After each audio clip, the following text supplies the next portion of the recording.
군주의 거울은 이미 오래전부터 서양 고전에서 후대 사람들이 꼭 본받아야 할, 꼭 기억해야 할, 자신을 돌아보아야 할 그런 문구로서 알려져 있었습니다. 베르길리우스라는 사람이 있었죠. 로마가 어떻게 건국되었는가에 대한 이야기를 쓴 사람입니다. 아이네스라는 책을 쓴 사람인데요. 그 장면을 그림으로 그린 것입니다. 아이네스가 이제 트로이 유민들을 이끌고 로마에 정착하게 되었습니다. 전쟁이 일어났죠. 그런데 화살을 맞게 되었습니다. 그때 그 화살을 뽑고 했던 말들이 베르길리우스의 아이네스에 이렇게 기록되어 있습니다. 이아픽스 노인이 물로 상처를 씻어냈다. 그러자 실제로 아이네아스의 몸에서 갑자기 통증이 모두 가시었고 상처의 가장 깊은 곳에서 출혈이 모두 멎었다. 아이네아스는 싸우고 싶어서 황금 정강이 바지로 이쪽 장단지와 저쪽 장단지를 싼 다음 지체하기가 싫어서 창을 휘둘렀다. 방패가 옆구리에 그리고 가슴바지가 등에 자리를 잡자 그는 무장한 두 팔로 아들 아스키아누스를 안고는 투구 사이로 아들의 입술에 입 맞추며 이렇게 말했다. 이제 전장터로 나가는 것입니다. 아들과 헤어지는 것이죠. 죽을지도 모릅니다. 그때 이렇게 얘기했죠. 내 아들아, 너는 용기와 진정한 노고는 나에게서 배우고 행운은 다른 사람에게서 배우도록 하라. 정말 의미심장한 이야기죠. 나는 비르투스, 탁월함을 추구하겠다는 것입니다. 노고를 배우라는 것은 나는 탁월함을 추구하겠다. 행운은, 포르투나는 다른 사람에게서 배워라. 그리고 아들이 자란 후에 꼭 해야 할 일을 일러줍니다. 너는 장성하여 곧 성년이 될 것인즉 이를 깊이 명심해 두라. 내가 닮고 배우기 위해 친족들을 떠올리게 된다면 아버지 아이네아스와 너의 외숙부였던 헥토르를 기억해라. 자, 이제 아들이 장성해서 이제 자신의 모범이 될 만한 것을 생각할 때 자기 아버지와 숙부를 기억하라는 것입니다. 그리고 이렇게 기록되어 있습니다. 이렇게 말하고 그는 손으로 거대한 창을 휘두르며 거인처럼 성문 밖으로 달려나갔다. 저는 이 부분을 사춘기를 보내고 있는 저희 아들과 함께 자주 읽곤 합니다. 학교에서 자주 연락이 오죠. 사춘기 아들을 둔 이 부모의 심정을 아마 여러분들 잘 아실 겁니다. 그때 제가 이렇게 이야기합니다. 아들아, 탁월함은 나에게서 배우고 행운은 다른 사람에게서 배워라.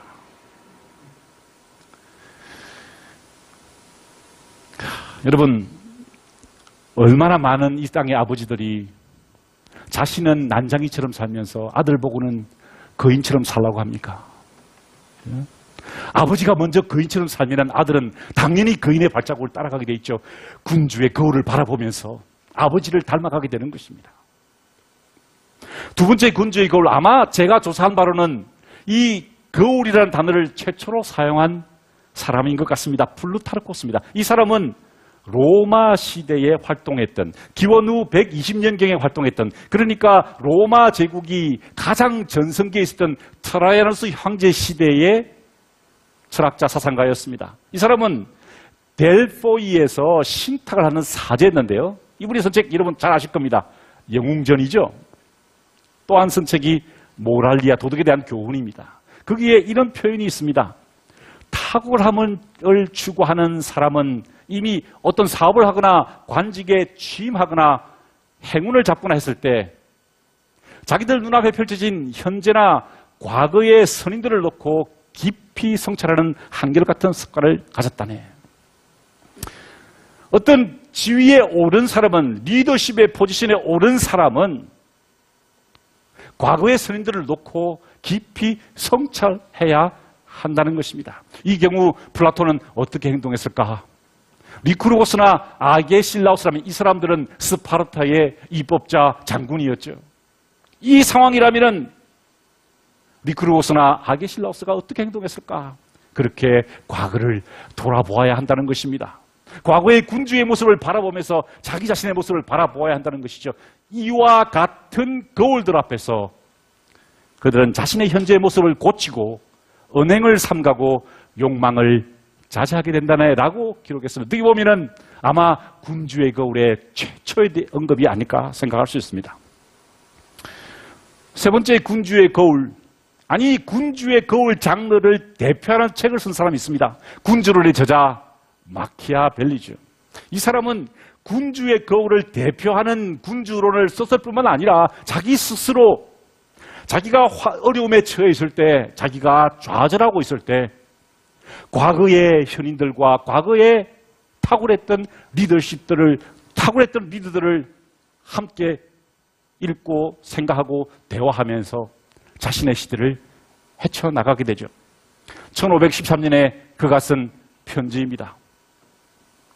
그는 14년 공직에 있다가 쫓겨났죠. 산탄드리아 그 한적한 시골 마을에 홀로 남아서 그 쓸쓸한 서재에서 이런 편지를 썼습니다. 저녁이 오면 나는 집으로 돌아가 서재로 들어간다네. 서재로 들어가기 전에 흙과 먼지가 묻어있는 일상복을 벗고 관복으로 갈아입지. 자기가 14년 동안 공직에 있을 때 자기가 입었던 그 관복으로 갈아입는다는 것이죠. 그리고 나는 옛 시대를 살았던 어르신들의 정원으로 들어간다네. 그분들은 나를 정중히 맞아주시고 나는 혼자서만 그 맛을 음미할 수 있는 지혜의 음식을 그 어르신들과 나누게 되지. 나는 그 옛 지혜의 음식을 먹으며 다시 태어난다네. 나는 옛 시대를 사시던 어르신들과 대화를 나누지. 이것이 바로 군주의 거울인 것입니다. 옛 시대의 어른들과 대화를 나누면서 왜 그때 그런 식으로 행동하셨는가에 대해서 질문을 드리고 그 선인들이 자신에게 답하면서 자신의 삶을 돌아보았다는 것이죠. 나는 그분들에게 주저하지 않고 질문을 드린다네. 왜 그때 그런 식으로 행동하셨는지를, 그 숨겨진 이유가 무엇인지를 그럼 옛 성현들은 내게 대답해 주시지. 매일매일 옛 시대의 어르신들과 대화를 나누는 그 4시간 동안 나는 아무런 피곤을 느끼지도 못한다네. 내 삶에 주어진 모든 시련과 고통도 다 잊어버리지. 나의 가난도 두렵지 않아. 내게 닥쳐올 죽음조차도 내겐 아무런 의미가 없다네. 바로 이것이 군주의 거울인 것입니다. 지금 슬픔과 분노 속에 있는 우리들의 마음을 진정시키면서 과거의 현인들과 함께 대화를 나누어 보자는 것입니다. 마키아벨리가 바로 이 산탄드레아 서재에서 했던 그 일을 지금 밤이 깊어가는 이 시간 여러분들과 함께 군주의 거울을 펼쳐보자는 것입니다. 사실 아까 말씀드린 대로 이 마키아벨리가 쓴 군주론은 최고의 군주의 거울에 해당하는 책입니다. 이렇게 군주론이 기록되어 있죠. 두뇌를 써서 훈련하기 위해서는 군주는 역사물을 읽고 그를 통해서 위인의 행적을 연구해야 한다. 전쟁을 치르는 데 있어서 위인들이 어떻게 지휘했는지 알아보고 그들의 승패 원인이 어디에 있었는지 검토하여 하나의 모범으로 삼아야 한다. 그 위대한 인물 역시 그들 이전의 세상 사람들에게 칭송을 받고 영광을 누렸던 위대한 인물을 모범 삼아 그 행동과 업적을 항상 좌우명으로 삼아야 한다. 예를 들어 알렉산드로스는 아킬레우스를, 카이사르는 알렉산드로스를, 스키피오는 키루스를 모범으로 삼은 것처럼 말이다. 이것이 바로 군주의 거울이 우리에게 줄 수 있는 지혜인 것입니다. 자, 그렇다면 도대체 어떤 사람들이 그런 거울과 같은 군주가 될 수 있었을까요? 우리는 도대체 어떤 사람을 거울로 바라보면서 우리 자신을 돌아보아야 할까요? 그런 인물을 한번 소개해 드리겠습니다. 페데리코 다 몬테펠트로라는 분이십니다.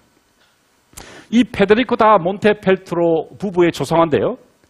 이 몬테펠트로 공작은요, 15세기에 우르비노에서 활동했던 용병대장이었는데 문무를 겸비한 탁월한 지도자였습니다. 한 번도 전쟁에서 져본 적이 없는 그런 탁월한 지휘관이었을 뿐만 아니라 인문학 지식이 너무 깊어서 15세기 이탈리아 사람들에게 이탈리아의 등불로 불렸던 사람이었습니다. 이런 기록이 있습니다.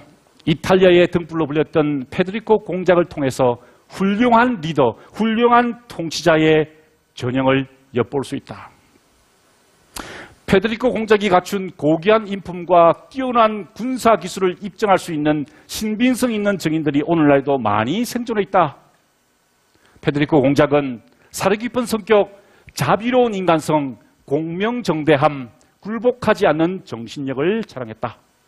게다가 수없이 거둔 승리, 난공불락의 요지를 점령하는 능력, 빠르고 결정력 있는 원정대 운영, 작은 병력으로 많은 군사를 무찔렀던 지략, 한 번도 패배하지 않았던 전투를 통해서 완벽한 군사기술을 뚜렷하게 보여주었다. 이분은 사고로 오른쪽 눈을 잃게 되었습니다. 그래서 용병대장임에도 불구하고 오른쪽 눈을 잃었기 때문에 전력을 운영하는데, 작전을 지휘하는데 차질을 빚게 되었죠.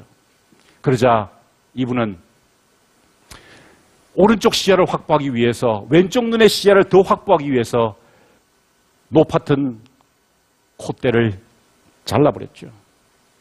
그래서 아까 조상에서 보시면은 그 콧대가 잘라져 있는 것을 볼 수 있습니다.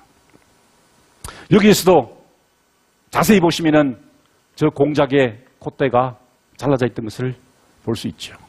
그런데 여러분, 이 그림을 한번 자세히 보십시오. 이 공작이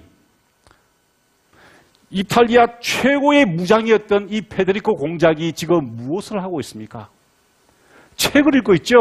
투구와 칼을 내려놓고 책을 읽고 있는 것입니다. 이것이 탁월한 군주, 탁월한 지도자의 모습인 것입니다.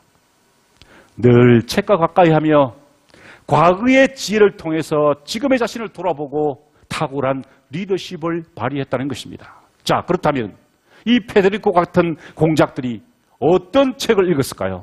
바로 이런 책들이었습니다. 헤로도토스의 역사, 투키디데스의 펠레폰네소스 전쟁사, 플라톤의 국가, 그리고 크세노폰의 키로파에디아와 같은 책을 읽었습니다.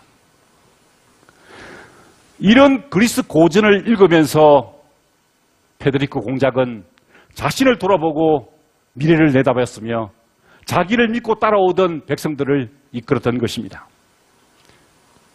이번 가을에 저와 함께 이 책들을 한번 읽어보시면 어떨까요? 지금부터 제가 총 8번에 걸쳐서 이 책들에 대해서, 이 내용에 대해서, 우리가 놓치지 말아야 할 지도자의 모습에 대해서 한번 성찰해 보도록 하겠습니다. 어떤 절체절명의 위기를 맞아서 더 이상 어떻게 할 수 없을 때, 위기보다 더 심한 상태에 들어섰을 때 그 상태를 그리스 사람은 아포리아라 했습니다. 지금 우리 대한민국이 아포리아 상태에 접어들었습니다. 이 군주의 거울을 공부하는 목적은 다른 사람을 비난하기 위해서, 자기 책임을 남에게 돌리기 위해서가 아닙니다. 자기 자신을 돌아보기 위해서입니다.